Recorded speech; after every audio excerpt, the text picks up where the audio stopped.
everybody. Welcome to Football Friday on for the 2014 edition. We've been all over North Florida and South Georgia tonight, so we also have some exciting finishes. I promise you that. Let's go immediately to our game of the week, which this week was Fleming Island hosting Clay.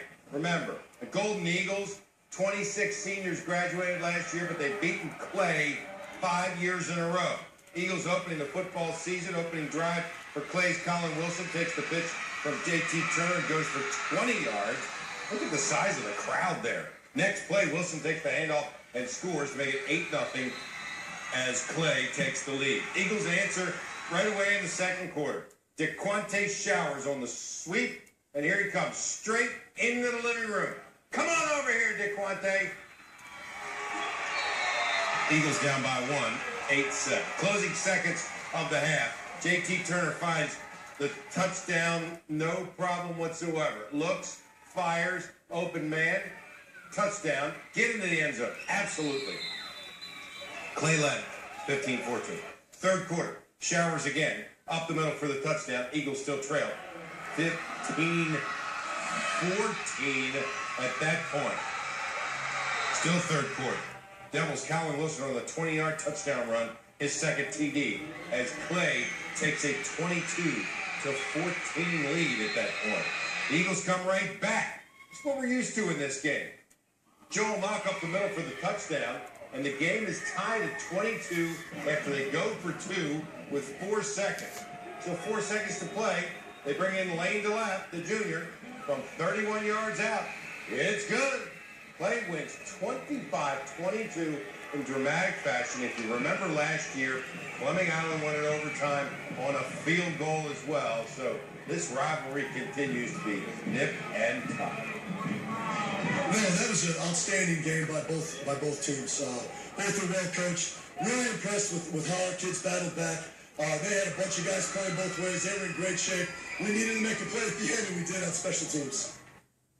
Congratulations to the Clay Blue Devils. We'll check in on that game a little bit later with Haley Winslow. Reigns in the white at Ed White in the black. Good Duval County matchup right away here in week 1. No score in the second quarter. Commanders Taylor Thomas busts through the line. He's got a lot of open space. What is he? A very fast man. 79 yards for the score. 7-0. Commanders on top. Still in the second, ensuing possession. Javaro Hardy under center. He's got Ronald Patterson for the completion. Down the field to the Ed White 42. Same drive. Hardy then caps off with the 1-yard touchdown. Rain gets a big win on the road in week 1. 13-7 was the final over the Commanders. Sandalwood in the white. In those black tops, Wildcats fired up as they host the Yellow Jackets in the home opener. Wildcats first quarter, C.C. Jefferson stripping running back Jacquees Jackson deep in Yellow Jacket territory. Ensuing possession, it's quarterback Jacob Carter who makes the Yellow Jackets pay. The nice move, floats it into the end zone. Reggie Gibbons puts the home team up 6-0. St. Augustine bounces right back on the next possession. Patrick Stewart, engage, he said. But instead, he punches it in for the score. Number 1, I'll have a touchdown. Thank you. Yellow Jackets would go on to win. 20-6 was the final. Atlantic Coast in the white at Jackson in the red top. First time Kevin Sullivan has been back on Main Street since he left to coast the Stingrays. Stingrays up 28-0 in the second quarter. James Sasser rolls right and finds Chris Cunningham in the end zone. AC up at that point 35-0. Stingrays didn't have any trouble tonight. Driving again as they fumble. And Darian Sutton scoops it up for the Tigers. And he has a convoy. Look at everybody going the other way. All the red shirts. 76 yards for the touchdown. Jackson on the board, but not enough. Atlantic Coast wins 49-6 is the final. Let's head up to Revolt, where First Coast in the gray pants. Playing every Revolt in the black tops. Band in the house.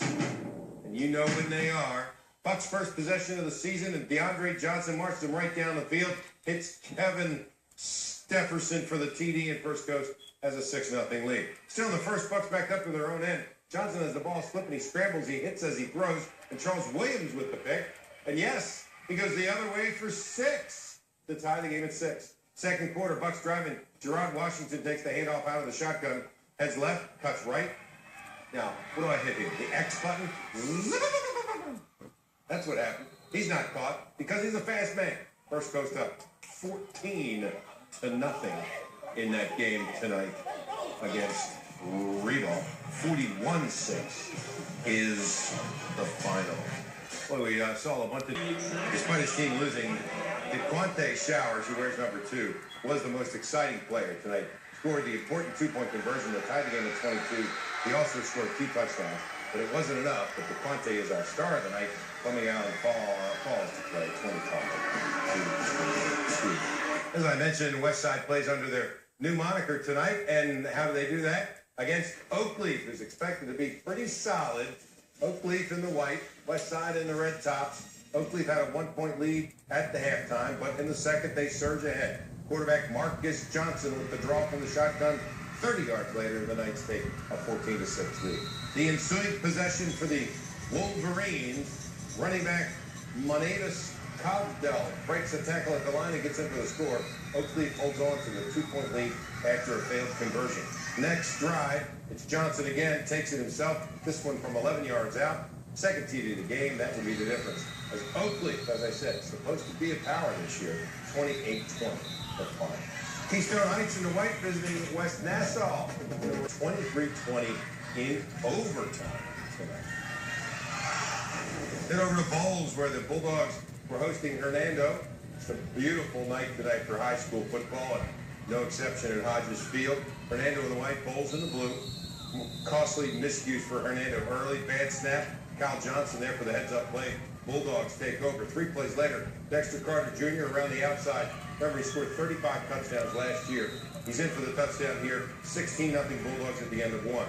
Second quarter, E.J. Porter takes the handoff, goes untouched in the end zone for another Bowles TD. They led 23-0 at half, and they go on to win 44-0 is the final.